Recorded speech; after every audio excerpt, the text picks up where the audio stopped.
Declaração Completa. Trump nega uma tomada militar da Groenlândia. Ultimately, these are matters of national security, and perhaps no current issue makes the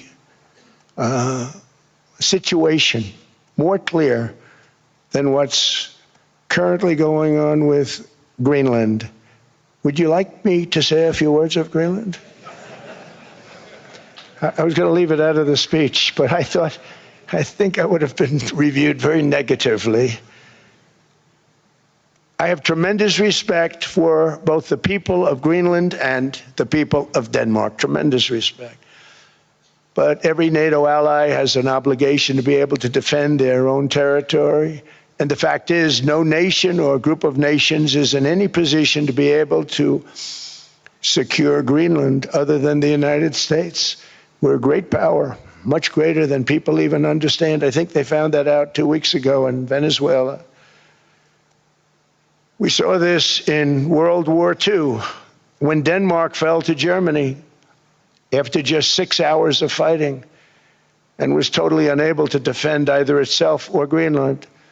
So the United States was then compelled, we did it, we felt an obligation to do it, to send our own forces to hold the Greenland territory, and hold it we did at great cost and expense. They didn't have a chance of getting on it, and they tried. Denmark knows that. We literally set up bases on Greenland for Denmark. We fought for Denmark. We weren't fighting for anyone else. We were fighting to save it for Denmark. Big, beautiful piece of ice. It's hard to call it land. It's a big piece of ice. But we saved Greenland and successfully prevented our enemies from gaining a foothold in our hemisphere. So we did it for ourselves also. And then after the war, which we won it big. Without us, right now you'd all be speaking German and a little Japanese, perhaps. After the war, we gave Greenland back to Denmark. How stupid were we to do that? But we did it. But we gave it back. But how ungrateful are they now? So now our country and the world face much greater risks than it did ever before because of missiles, because of nuclear, because of weapons of warfare that I can't even talk about. 2 weeks ago, they saw weapons that nobody ever heard of. They weren't able to fire one shot at us. They said, what happened? Everything was discombobulated. They said, we've got them in our sights. Press the trigger, and nothing happened. No anti-aircraft missiles went up. There was one that went up about 30 feet and crashed down right next to the people that sent it. They said, what the hell is going on? Those defensive systems were made by Russia and by China. So they're going to go back to the drawing boards, I guess. Greenland is a vast, almost entirely uninhabited and undeveloped territory that's sitting undefended in a key strategic location between the United States, Russia, and China. That's exactly where it is, right smack in the middle. Wasn't important nearly when we gave it back. You know, when we gave it back, it wasn't the same as it is now. It's not important for any other reason, you know, everyone talks about the minerals. There's so many places. There's no rare earth, no such thing as rare earth. There's rare processing, but there's so much rare earth. And to get to this rare earth, you got to go through hundreds of feet of ice. That's not the reason we need it. We need it for strategic national security and international security. This enormous unsecured island is actually part of North America, on the northern frontier of the Western Hemisphere. That's our territory. It is therefore a core national security interest of the United States of America. And in fact, it's been our policy for hundreds of years to prevent outside threats from entering our hemisphere, and we've done it very successfully. We've never been stronger than we are now. That's why American presidents have sought to purchase Greenland for nearly 2 centuries. You know, for 2 centuries they've been trying to do it. They should have kept it after World War II, but they had a different president. That's all right. People think differently. Much more necessary now than it was at that time, however. In 2019, Denmark said that they would spend over $200 million to strengthen Greenland's defenses. But as you know, they spent less than 1% of that amount. 1%. There's no sign of Denmark there. And I say that with great respect for Denmark, whose people I love, whose leaders are very good. It's the United States alone that can protect this giant mass of land, this giant piece of ice, develop it and improve it and make it so that it's good for Europe and safe for Europe and good for us. And that's the reason I'm seeking immediate negotiations to once again discuss the acquisition of Greenland by the United States, just as we have acquired many other territories throughout our history, as many of the European nations have. They've acquired, there's nothing wrong with it. Many of them, some went in reverse, actually, if you look. Some had great, vast wealth, great, vast lands all over the world. They went in reverse. They're stuck back where they started. That happens too. But some grow. But this would not be a threat to NATO. This would greatly enhance the security of the entire alliance, the NATO alliance. The United States is treated very unfairly by NATO. I want to tell you that. And when you think about it, nobody can dispute it.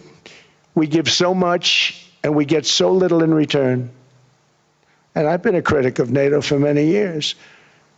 And yet I've done more to help NATO than any other president by far, than any other person. You wouldn't have NATO if I didn't get involved in my first term. The war with Ukraine is an example. We are thousands of miles away, separated by a giant ocean. It's a war that should have never started, and it wouldn't have started if the 2020 U.S. presidential election weren't rigged. It was a rigged election. Everybody now knows that. They found out. People will soon be prosecuted for what they did. It's probably breaking news, but it should be. It was a rigged election. You can't have rigged elections. You need strong borders, strong elections, and ideally a good press. I always say it. Strong borders, strong elections, free, fair elections, and a fair media. The media is terrible. It's very crooked. It's very biased, terrible. But someday it'll straighten out because it's losing all credibility. Think of it.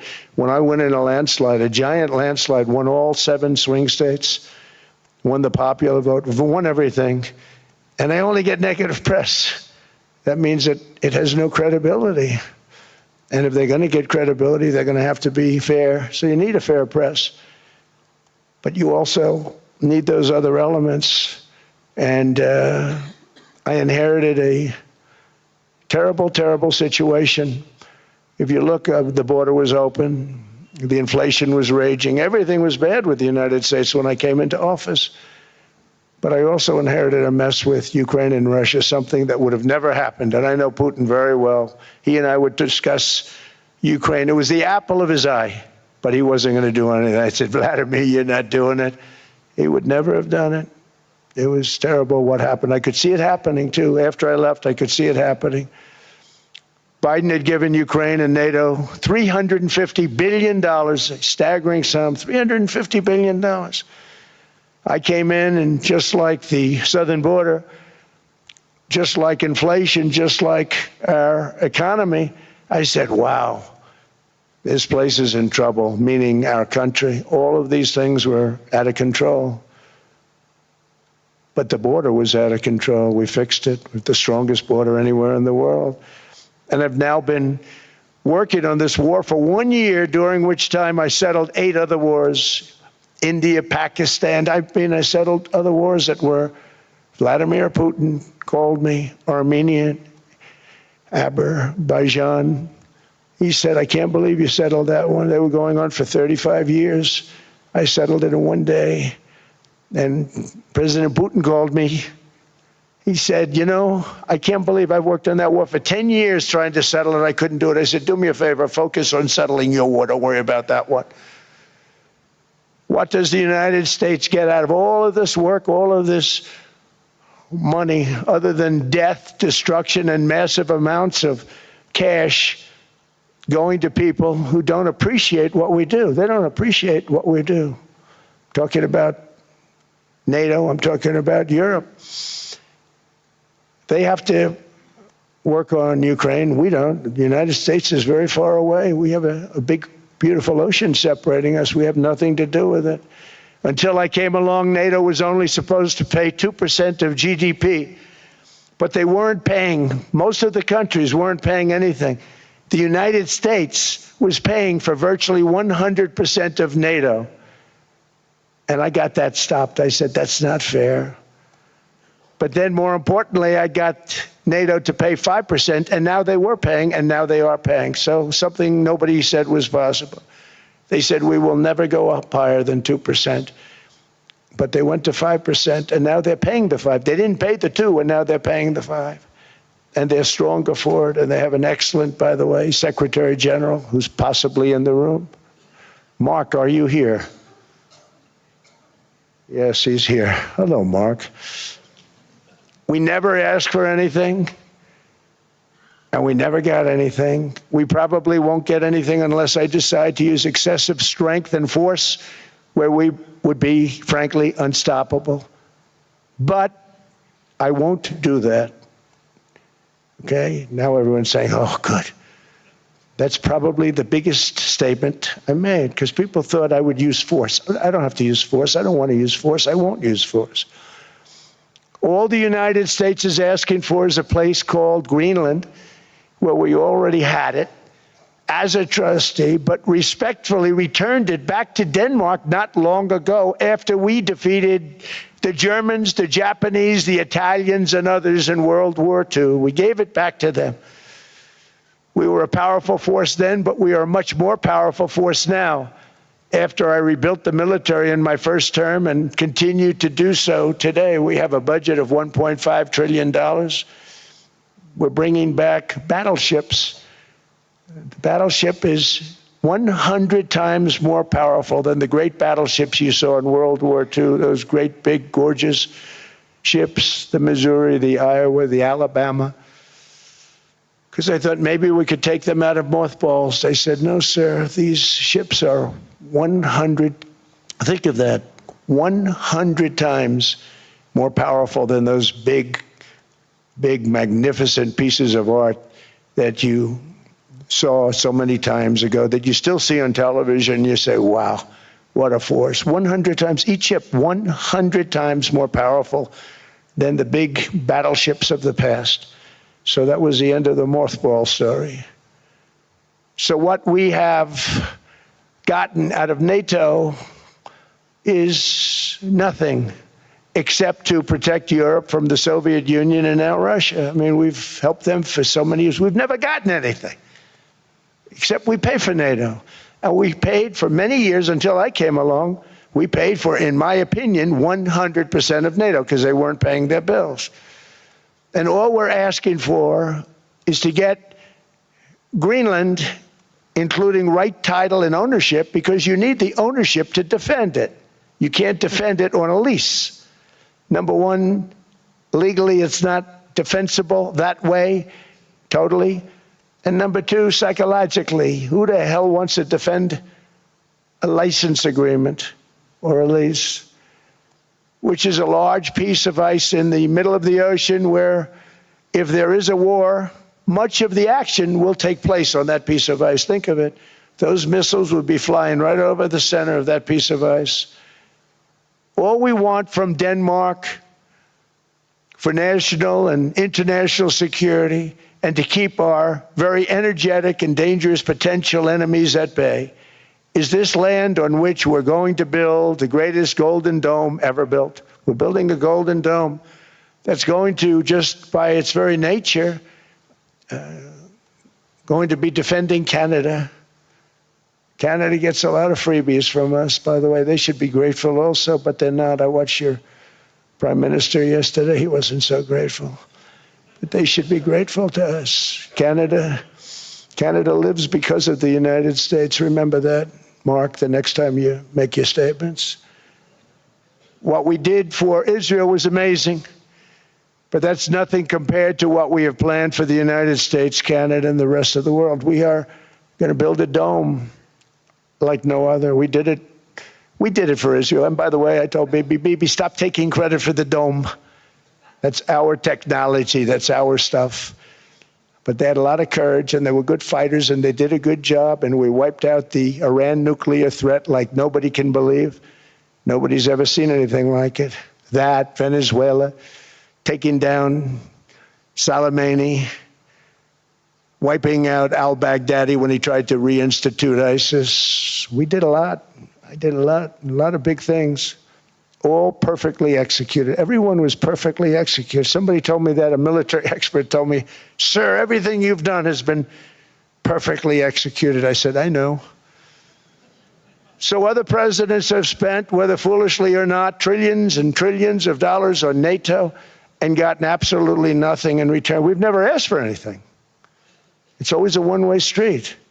Now they want us to help them with Ukraine. And we say, we're going to. I'm really helping, not even them. I want to see, last week, if you saw, it was 10,000 soldiers, but last month it was 31,000 soldiers died. 31,000. That's this room times, the number of people in this room times 30. Think of it. 30,000 soldiers died in 1 month. The month before it was 27,000. The month before that it was 28,000. The month before that it was 25,000. It's a bloodbath over there. And that's what I want to stop. It doesn't help the United States, but these are souls. These are young people. Look like you, look like some of you right in the front row. They go to war. Their parents are so proud. Oh, there he goes, comes back. 2 weeks later, they get a call, your son's head's been blown off. I want to stop it. It's a horrible war. It's the worst since World War II. They keep going, they'll exceed World War II. The numbers are staggering, how many people they've lost. They don't want to talk about it. Ukraine and Russia lost just tremendous amounts. And I'm dealing with President Putin, and he wants to make a deal, I believe. I'm dealing with President Zelensky, and I think he wants to make a deal. I'm meeting him today. He might be in the audience right now. But they got to get that war stopped because too many people are dying, needlessly dying. Too many souls are being lost. It's the only reason I'm interested in doing it. But in doing it, I'm helping Europe, I'm helping NATO, and I've until the last few days when I told them about Iceland, they loved me. They called me daddy, right, last time. A very smart man said, he's our daddy. He's running it. I was like running it. I went from running it to being a terrible human being. But now what I'm asking for is a piece of ice, cold and poorly located, that can play a vital role in world peace and world protection. It's a very small ask compared to what we have given them for many, many decades. But the problem with NATO is that we'll be there for them 100%. But I'm not sure that they'd be there for us. If we gave them the call, gentlemen, we are being attacked. We're under attack by such and such a nation. I know them all very well. I'm not sure that they'd be there. I know we'd be there for them. I don't know that they'd be there for us. So with all of the money we expend, with all of the blood, sweat, and tears, I don't know that they'd be there for us. They're not there for us on Iceland, that I can tell you. I mean, our stock market took the first dip yesterday because of Iceland. So Iceland's already cost us a lot of money. But that dip is peanuts compared to what it's gone up. And we have an unbelievable future in that stock. That stock market is going to be doubled.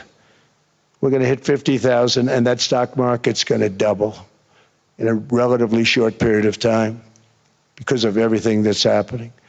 But this is a good example. After giving NATO and European nations trillions and trillions of dollars in defense, they buy our weapons. We make the greatest weapons in the world, but now we're going to make them faster, much faster. You saw that. I put a cap on the salaries, and I put no buybacks, no stock buybacks, no various other things that they were doing. I mean, they were making $50 million, but it would take them 3 years to give you a Patriot missile. I said, that's not good.